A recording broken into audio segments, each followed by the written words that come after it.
आपका स्वागत है हमारे YouTube channel engineer Sharma ji में। हम पढ़ रहे हैं मैथमेटिक्स। मैथमेटिक्स में हम पढ़ रहे हैं ट्रिग्नोमेट्री। ट्रिग्नोमेट्री में बहुत अच्छा क्वेश्चन सॉल्व कर रहे हैं। क्वेश्चन क्या है? If sine A is equal to 3/4 calculate cos A and tan. If sine A क्या है यहाँ पर? एंगल। ये साइन थीटा होता है तो साइन ए कितना दे रखा है? 3/4 कैलकुलेट कोस। अब देखिए एंगल सेम है, यहाँ भी एंगल ए है। कोस की वैल्यू फाइंड करनी है, हमें कैलकुलेट करनी है एंगल ए के लिए। एंड टेन ए, यहाँ भी एंगल सेम है। गिवन क्या हमें देखिए, sine A is equal to 3/4। Calculate करना है कोस ए और टेन ए की वैल्यू। सॉल्यूशन। अब देखिए गिवन है हमारे पास sine A is equal to 3/4। अब हम जानते हैं साइन थीटा की वैल्यू क्या होती है, या साइन ऑफ एंगल जो होता है उसका, उसकी वैल्यू क्या होती है साइन की? वो होता है perpendicular upon hypotenuse. Perpendicular upon hypotenuse. अब देखिए परपेंडिकुलर की वैल्यू कितनी है? 3। हाइपोटेनियस की कितनी है? 4। ये रेशो में, तो हम उनको कैसे लिखेंगे? देखिए आप, परपेंडिकुलर क्या होगा? ये होगा 3x, क्योंकि रेशो है। और हाइपोटेनियस कितना होगा? 4x। अगर आप रेशियो भी लेंगे परपेंडिकुलर बाय हाइपोटेनियस, तो x से x कट जाएगा, 3/4 आएगा। अब हमारे पास क्या नहीं है? बेस। हम बेस की वैल्यू फाइंड कर सकते हैं किससे? बाय पाइथागोरस थ्योरम से। पाइथागोरस थ्योरम क्या होते हैं? हाइपोटेनियस का square is equal to perpendicular का स्क्वायर प्लस बेस का स्क्वायर।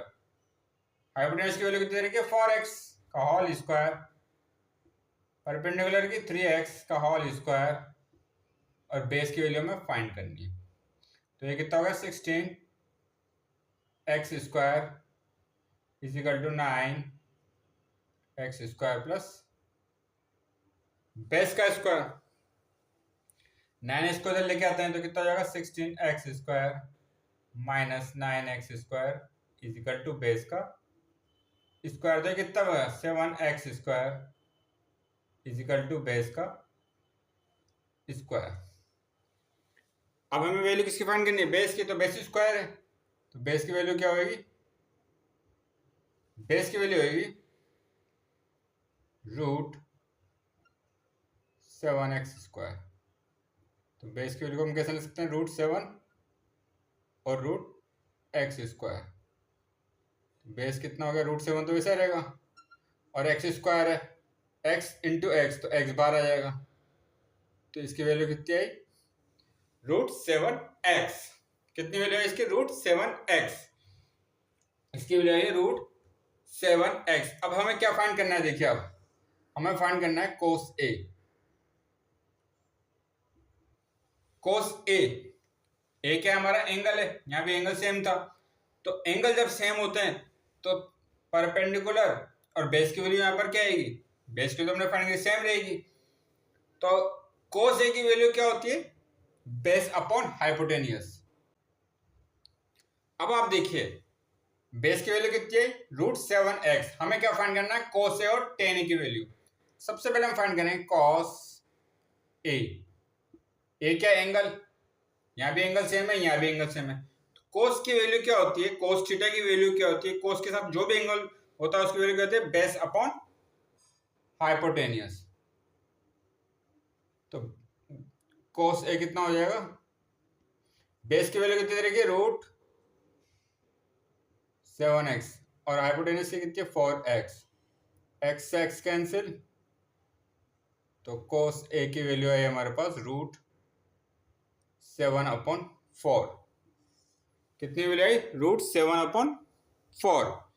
ऐसे हम फाइंड करेंगे अब टेन ए की वैल्यू। टेन ए की वैल्यू क्या होती है? Perpendicular upon base. तो टेन ए कितना हो जाएगा? परपेंडिकुलर की वैल्यू कितनी रखी है? 3x, और बेस की वैल्यू कितनी है? √7s। x से x कैंसिल, तो टेन ए की वैल्यू आई हमारे पास 3/4। √7। कोस ए की वैल्यू कितनी है जो हमने फाइंड करी है √7/4 और tan ए की वैल्यू कितनी आ रही है वो आ रही है 3/√7।